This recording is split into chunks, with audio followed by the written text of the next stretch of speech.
कराएंगे। तो चलिए शुरू करते हैं। सबसे पहले इलेक्ट्रोस्टैट का सेक्शन शुरू कहां से होता है? चार्ज से। कहां शुरू होता है बेटा? चार्ज से।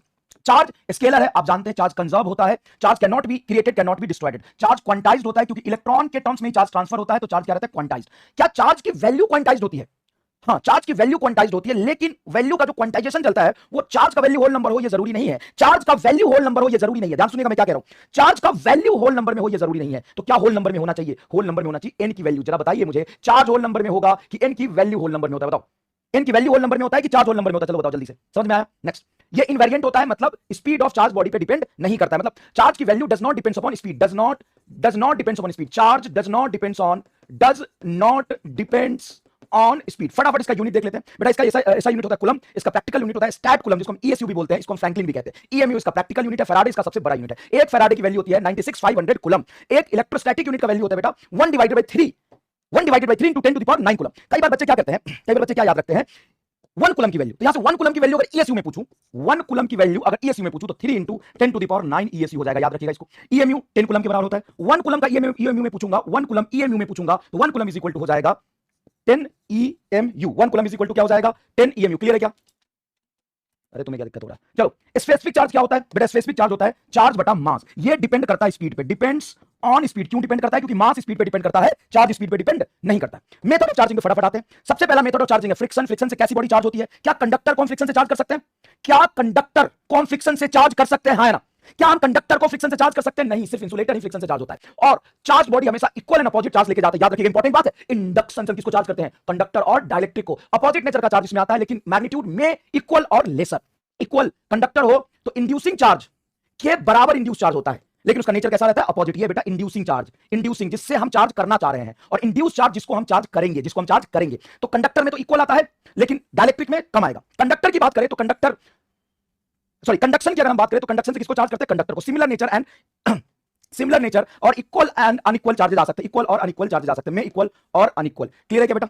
जब दो चार्ज बॉडी को, फटाफट 15 मिनट लूंगा बस। जब दो चार्ज बॉडी को, जिस पर एक पर चार्ज है Q1 रेडियस है R1, दूसरे पर चार्ज है Q2 रेडियस है R2, जब हम इसको कांटेक्ट में डाल देंगे, when they are in contact, then final charge on a body is sum of initial charges बटा टोटल रेडियस इनटू उस स्फीयर का रेडियस जिस पर आप चार्ज लिख रहे हैं R1।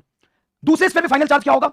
टोटल चार्ज बटा रेडियस इनटू उस स्फीयर का रेडियस जिस पे हम चार्ज लिख रहे हैं। क्या ये बात क्लियर है? चलिए नेक्स्ट देखिए, कूलम्स लॉ। कूलम्स लॉ में बेटा याद रखिएगा, जब एयर में दो चार्ज को रखते हैं r डिस्टेंस पर तो उस पर फोर्स लगता है Q1 Q2 बटा 4 पाई एप्सिलॉन नॉट r²। लेकिन अगर हम चार्जेस को दूसरे मीडियम में डाल दे, रख दे दूसरे मीडियम में डाल दे, तो वहां पे फोर्स k गुना कम हो जाता है, क्योंकि यहां पे जो हम परमिटिविटी रखते हैं वो मीडियम का रखते हैं, यहां पे फ्री स्पेस एयर की परमिटिविटी रखी है। तो मीडियम चेंज करने पर इलेक्ट्रोस्टैटिक फोर्स क्या हो जाता है? k टाइम्स चेंज हो जाता है। ये k क्या है? ये k है बेटा डाइलेक्ट्रिक कांस्टेंट। क्या ये? डाइलेक्ट्रिक कांस्टेंट बोल सकते हैं, या आप इसको रिलेटिव परमिटिविटी बोल सकते हैं। एक ही बात है, परमिटिविटी बोल सकते हैं। इलेक्ट्रोस्टैटिक फोर्स का कुछ नेचर, ये इलेक्ट्रोस्टैटिक फोर्स कंजर्वेटिव होता है, सेंट्रल होता है, लॉन्ग रेंज होता है, इनवर्स स्क्वायर लॉ को फॉलो करता है, और मीडियम डिपेंडेंट होता है। मीडियम चेंज करने से k टाइम्स फोर्स क्या हो जाएगा? कम हो जाएगा। k टाइम्स फोर्स क्या हो जाएगा? कम हो जाएगा। फटाफट ये बातें आपको याद रहनी चाहिए, वो मैं बता रहा हूं। वेक्टर फॉर्म में कूलम्स लॉ जब आप लिखते हैं, वेक्टर फॉर्म में जब आप कूलम्स लॉ लिखते हैं, तो देखो F12 का मतलब है फोर्स ऑन 1 ड्यू टू 2, तो आप लिखो Q1 Q2।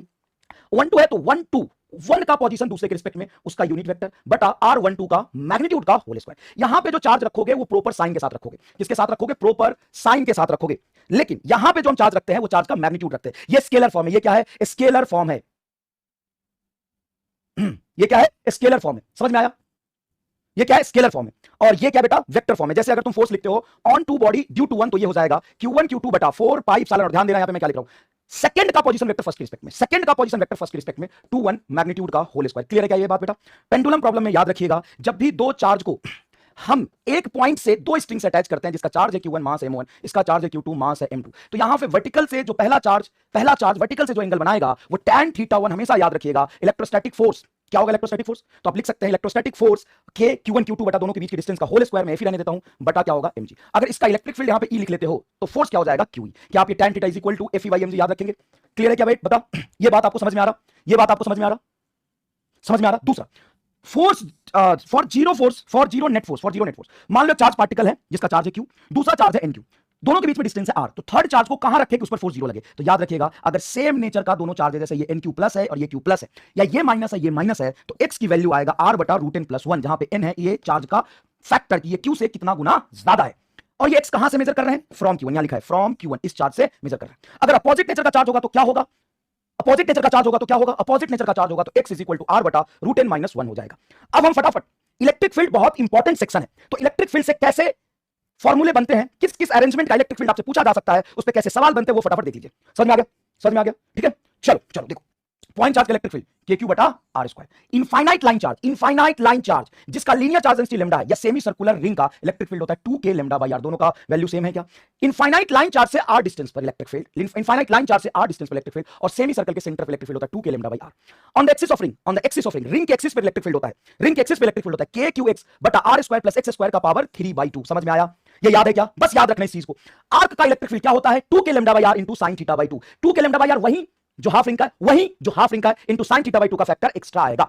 डाइपोल के एक्सिस पे अगर मान लो दो चार्ज है -q प्लस q, दोनों के बीच में डिस्टेंस है 2a, इसके सेंटर से r डिस्टेंस पे इलेक्ट्रिक फील्ड देखेंगे। क्या देखेंगे? सेंटर से r डिस्टेंस पे इलेक्ट्रिक फील्ड देखेंगे तो इसके इलेक्ट्रिक फील्ड का वैल्यू आता है बेटा 4kqar। ar क्या? a ये वाला डिस्टेंस a इसके टर्म्स में, और सेंटर से r डिस्टेंस जहां पे फील्ड देख रहे हैं वो r। तो क्या होता है 4kq दोनों डिस्टेंस बटा r square minus a square का होल स्क्वायर। अगर डाइपोल स्मॉल हो, आइडियल हो तो 2kp बटा r। आइडियल डाइपोल के लिए याद है 2kp बटा r।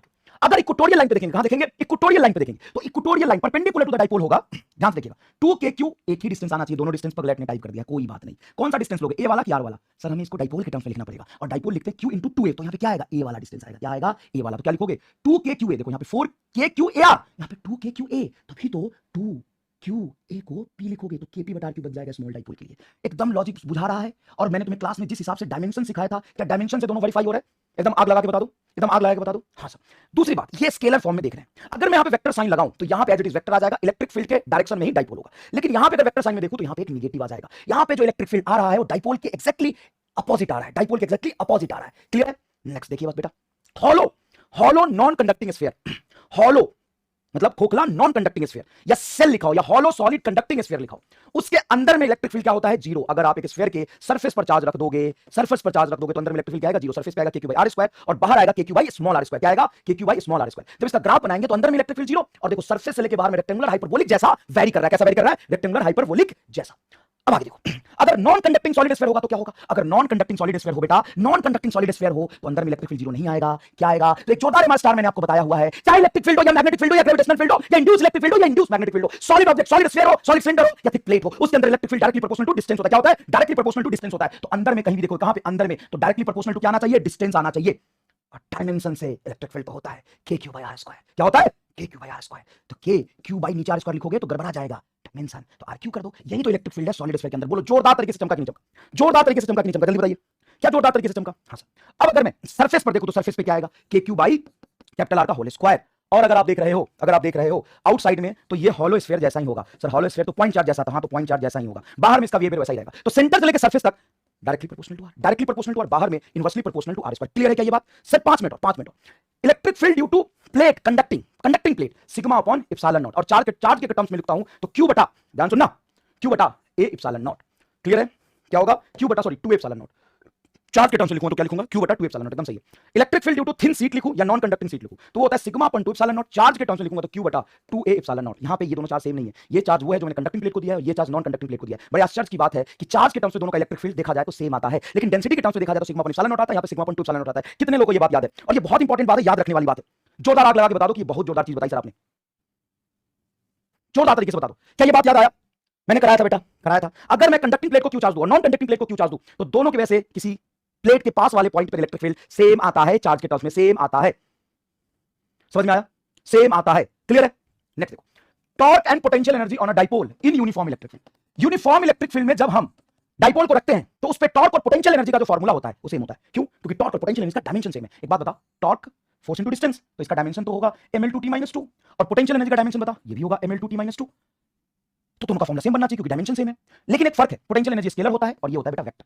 अगर मैं इसका यूनिट देखूं तो इसका यूनिट होता है न्यूटन इंटू मीटर, इसका भी यूनिट तो यही होता है न्यूटन इंटू मीटर, जिसको हम जूल लिख सकते हैं। तो बेटा ये वेक्टर है तो वेक्टर प्रोडक्ट के टर्म्स आंसर आएगा। तो टॉर्क होगा P क्रॉस E, जिसको हम लिख सकते हैं P sin थीटा, और पोटेंशियल एनर्जी होगा माइनस P cos थीटा। क्या ये बात जोरदार चमका? माइनस क्यों? क्योंकि इलेक्ट्रिक फील्ड में जब किसी डाइपोल को रखते हैं तो स्टेबल सिस्टम फॉर्म करता है, इसलिए यहाँ पे माइनस आना चाहिए। क्या होता है? स्टेबल सिस्टम फॉर्म करता है, इसलिए यहाँ पे माइनस आना चाहिए। समझ में आया? नेक्स्ट, अगर मैं 0 डिग्री पे देखूं तो टॉर्क हो जाएगा जीरो क्योंकि साइन जीरो होता है जीरो, फोर्स हो जाएगा जीरो, पोटेंशियल एनर्जी हो जाएगा माइनस पी। ये पोटेंशियल एनर्जी सबसे मिनिमम पोटेंशियल एनर्जी है। 90 डिग्री पे देखूं तो टॉर्क होगा पी जो कि मैक्सिमम टॉर्क आएगा, force zero and potential energy भी जीरो। यहां पे 180 डिग्री पे देखो, 180 डिग्री को साइन 180 फिर से जीरो, फोर्स तो हमेशा जीरो, पोटेंशियल एनर्जी मैक्सिमम होगा प्लस पी। पोटेंशियल एनर्जी जब मैक्सिमम प्लस पी हो जाए तो आप कहोगे कि यहां पे जो इक्विलिब्रियम है, क्योंकि फोर्स जीरो टॉर्क जीरो, तो ये इक्विलिब्रियम होगा अनस्टेबल। 180 डिग्री पे कौन सा इक्विलिब्रियम बनता है? अनस्टेबल। याद रखिएगा स्टेबल इक्विलिब्रियम कहां बनता है? 0 डिग्री पे। अनस्टेबल इक्विलिब्रियम कहां बनता है? अनस्टेबल इक्विलिब्रियम कहां बनता है? 180 पे। तो स्टेबल इक्विलिब्रियम पे क्या करेगा? डाइपोल एसएचएम करेगा, जिसकी टाइम पीरियड क्या होगी? 2 pi root under I by p. Time period क्या होगा? t is equal to 2 pi root under I by p. Clear है? Electric field and its properties, electric field and its properties, electric field की properties याद रखने वाली चीज है, क्योंकि इसके प्रॉपर्टीज पे ही कई सवाल पूछा जाता है। ये एक इमेजिनरी लाइन है tangent to which it gives the direction of force और field, continuous and differentiable at all point, at all point. ये सारे पॉइंट पे कंटिन्यूअस एंड डिफरेंशिएबल होते हैं। Always from positive to negative, ये हमेशा पॉजिटिव से नेगेटिव होता है, पॉजिटिव से रेडियली आउटवर्ड होगा और नेगेटिव से रेडियली इनवर्ड होगा। Does not forms close loop, ये क्लोज लूप फॉर्म नहीं करता है क्योंकि कंजर्वेटिव फील्ड है। कैसा फील्ड है ये? कैसा फील्ड है ये? कंजर्वेटिव फील्ड है। कैन नेवर इंटरसेक्ट, दो इलेक्ट्रिक फील्ड लाइंस एक दूसरे को कट नहीं करते हैं। जो चार्ज होता है वो नंबर ऑफ फील्ड लाइंस के प्रोपोर्शनल होता है। जैसे यहाँ पे 4 फील्ड लाइंस निकल रहा है तो चार्ज क्यों है? अगर 8 फील्ड लाइंस निकले तो चार्ज डबल हो जाएगा। याद रखिएगा, बहुत इंपॉर्टेंट है। Charge directly proportional to number of field lines. Electric field के अंदर, सॉरी कंडक्टर के अंदर कंडक्टर के अंदर इलेक्ट्रिक फील्ड लाइंस क्या होते हैं? जीरो होते हैं। Electric field lines perpendicular to the conducting surface, conducting surface पे इलेक्ट्रिक फील्ड लाइंस कैसे होते हैं? परपेंडिकुलर होते हैं।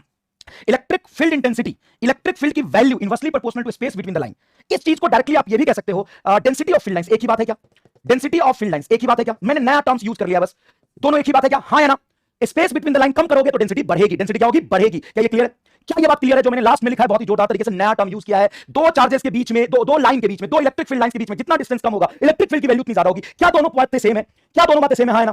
क्या दोनों बातें सेम है ना? चलो नेक्स्ट देखो, charge particle in electric field. जब इलेक्ट्रिक फील्ड में किसी चार्ज पार्टिकल को रखते हैं तो पॉजिटिव चार्ज पर फोर्स उसकी डायरेक्शन में लगता है। किधर किधर? पॉजिटिव चार्ज पर फोर्स इलेक्ट्रिक फील्ड की डायरेक्शन में लगता है। नेगेटिव चार्ज पर फोर्स इलेक्ट्रिक फील्ड के अपोजिट लगता है। देखिए ये जो फोर्स है वो नेगेटिव चार्ज पर इलेक्ट्रिक फील्ड के अपोजिट लगता है। इसका एक्सेलरेशन कितना होता है? सर फोर्स बटा मास क्यू बाई एम।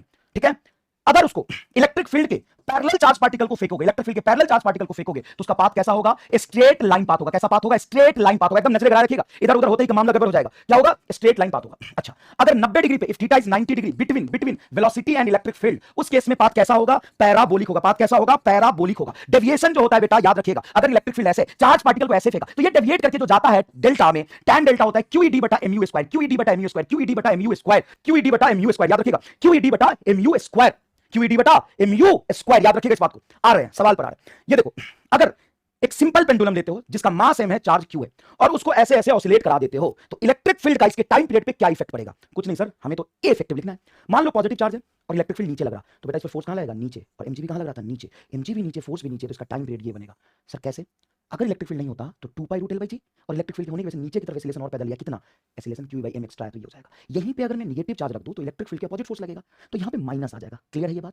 अच्छा सर, अगर इलेक्ट्रिक फील्ड इधर लगा दूं और mg नीचे है, कोई बात नहीं, दो परपेंडिकुलर फोर्स का वेक्टर सब निकाल लेंगे तो ये आ जाएगा। समझ आ रहा बात? समझ आ रहा बात? यहां पे पावर हाफ और आ जाएगा, गलत लिखा है। G square plus q e m का होल स्क्वायर। देखो जैसे रिजल्टेंट निकालोगे बेटा तो इसका एक्सीलरेशन हो जाएगा जी, इसका एक्सीलरेशन हो जाएगा क्यू बाई एम, तो g square plus q e by m का होल स्क्वायर का रूट। क्लियर है क्या? चलो नेक्स्ट देखो, force between two charge inversely proportional to r square, force between dipole and charge inversely proportional to r q, force between dipole and dipole is inversely proportional to r का power 4। ये बहुत important